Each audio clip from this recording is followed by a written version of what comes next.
안녕하세요. 여러분의 변화를 돕는 변화 디자이너 허유 박사입니다.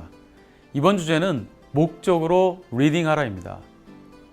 6.25 전쟁을 소재로 다룬 영화 고지전 초반부에 북한군 장교가 포로로 잡힌 남한군 병사들에게 이런 말을 합니다. 어리버리들, 너희들이 와 전쟁에서 지는 줄 아나? 너희들이 와 도망치기 바쁜 줄 알아? 그건 와 싸우는 줄 모르기 때문이야. 이 전쟁 일주일이면 끝난다. 전쟁이 끝나면 이 조국에 필요한 건 정말 너희들이야. 고향에 가서 조용히 숨어 있다가 조국 재건에 나서라오. 부상병들은 치료해서 고향으로 보내주라오. 풀어주라오. 해방 조국에서 만나자오. 저는 영화가 끝났지만 이 대사가 주는 느낌과 여운이 오랫동안 가시지 않았습니다. 특히 그건 와 싸우는 줄 모르기 때문이야 라는 말은 무엇보다 더 강렬하게 다가왔습니다. 마치 치열하게 전쟁을 치르듯 살면서 무엇을 위해 왜 그렇게 열심히 하는가 질문하면 쉽게 답하지 못하고 어색해하는 우리에게 일침을 가하는 소리로 들렸기 때문입니다. 그동안 한국 사회는 왜에 대해서 고민하고 질문할 필요와 이유를 생각할 시간도 없이 앞만 보고 달려왔습니다. 6.25 전쟁의 폐허를 극복하고 부족한 자원과 먹고 사는 문제를 해결하기 위해 치열하게 살아야 했죠.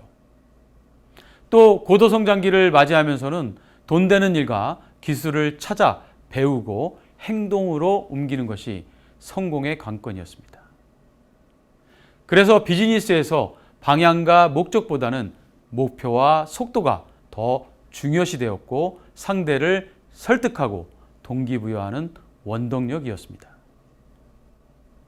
우리는 그 과정에서 모든 것을 당연한 것으로 받아들이고 의문을 가지지 않는 본질적 오류에 덫에 빠져 아이들은 공부를 왜 하는지 모르고 다양한 학원으로 아침부터 늦은 저녁까지 내몰리고 대부분이 대학을 가고 취직을 해서 폭탄주를 돌리고 시키는 대로 살아왔다고 해도 과언이 아닙니다. 물론 이유를 묻지 않고 앞만 보고 달려왔기에 눈부신 압축 성장과 발전이 가능한 것도 사실입니다. 하지만 이제는 왜와 본질에 대한 치열한 고민과 질문 없이 사람들을 참여와 몰입 그리고 선택으로 이끄는 것은 쉽지 않습니다. 물질적 풍요와 솔루션의 과잉으로 사람들의 욕구와 의식 수준이 높아졌기 때문이죠. 지금 시대는 인본주의적 가치와 결과, 감성과 영혼, 신념, 그리고 대의 명분이 차별화와 경쟁력의 원천이며 생산과 소비의 중요한 키워드가 되고 있습니다. 런던 예술대학교 혁신인사이트 허브센터장인 지오바니 시우마 교수는 이런 시대적 변화를 다음과 같이 이야기했습니다. 기술적 측면이 중시되던 노하우의 시대가 가고 노필의 시대가 도래했다. 노필은 조직 구성원이 자기 일을 어떻게 느끼고 받아들이는가를 의미한다. 많은 직원이 자기 일을 단순히 의무라고 생각하고 수행한다. 그저 돈을 벌기 위해 하는 일에서 기쁨을 느낄 필요는 없다. 한 대기업에서 직원들 대상으로 업무 몰입을 방해하는 요인을 조사했는데요. 이런 현실이 잘 반영되고 있습니다. 직원들은 업무 몰입을 방해하는 가장 중요한 원인으로 리더들이 일을 시키는데 왜 해야 하는지 이유를 설명하지 않고 일방적으로 지시하는 것이라고 말했습니다. 과거에는 시키면 시키는 대로 불만 없이 어려움을 감내하며 주어진 일을 아무 말 없이 해내는 직원들이 인정받았고 성과의 원동력이었습니다. 하지만 물질적 풍요를 경험한 요즘 조직 구성원들이 더 중요하게 생각하는 것은 일에 대한 목적과 가치입니다. 과거에 무조건적인 수능과 헌신을 요구했던 리더십은 더 이상 효과를 발휘하지 못한다는 의미입니다.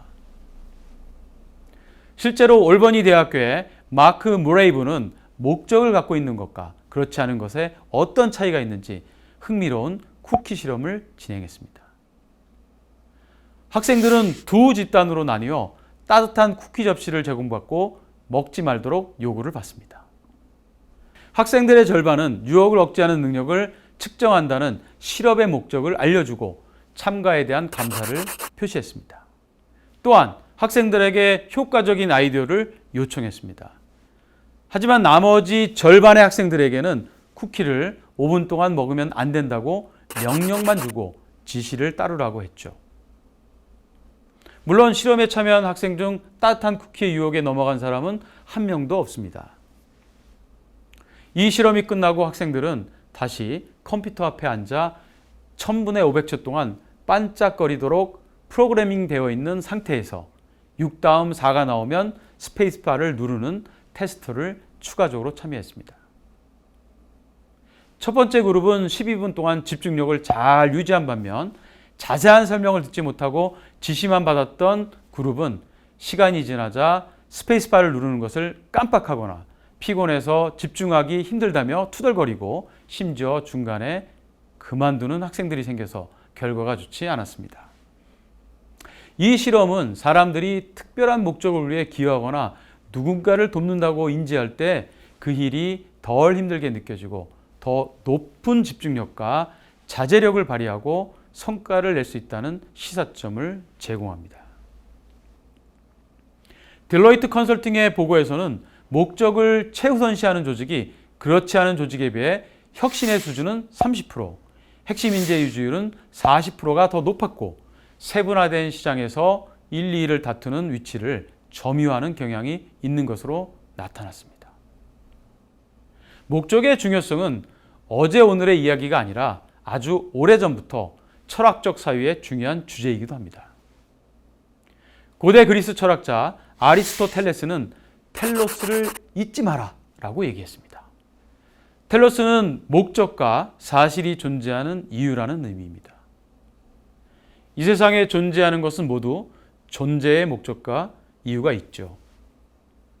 재화는 그 재화가 갖는 본래의 존재 목적이 있고 사람들의 역할과 특정한 행위에도 그 본원적인 목적이 있습니다.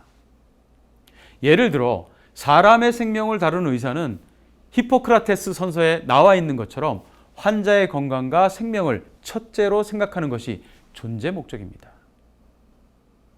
직장에서 개인에게 주어지는 업무에도 반드시 존재 이유와 목적이 있습니다. 그 존재 이유와 목적을 분명히 인식할 때 개인은 자신의 역할을 제대로 수행할 수 있겠죠. 더 나아가 사람들은 자신의 업무가 단순히 개인과 경제적 이익을 넘어 누군가의 삶과 행복에 좋은 영향력을 미치는 것일 때 더 높은 수준의 몰입과 혁신을 하게 됩니다.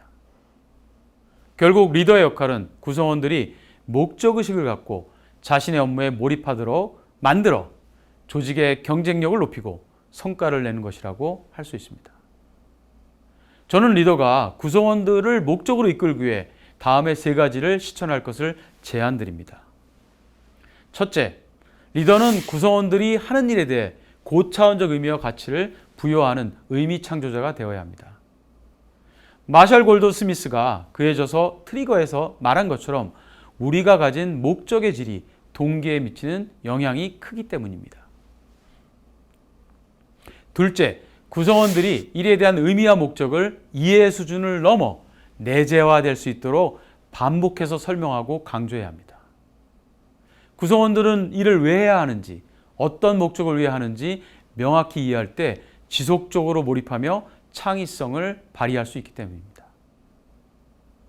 셋째, 구성원들이 일의 이유와 목적에 대해서 질문하고 소통할 수 있는 수평적인 조직 문화를 구축해야 합니다. 연구 결과 구성원들은 누군가 자신들의 이야기를 들어주고 질문을 받아주는 것만으로 일하는 과정을 공정하다고 생각합니다. 그리고 이것은 일에 대한 소유감을 높여주고 책임감을 갖도록 만듭니다. 네, 지금까지 목적으로 리딩하라는 주제를 갖고 말씀드렸습니다. 마지막으로 이베이의 존 도나워 회장이 한 언론과의 인터뷰에서 했던 말을 말씀드리겠습니다. 어떤 산업, 어떤 회사에 근무하는가는 중요하지 않다. 스스로 의미 있는 일을 하고 있다고 느낄 때 성공의 가능성을 높일 수 있다. 끝까지 시청해 주셔서 감사합니다.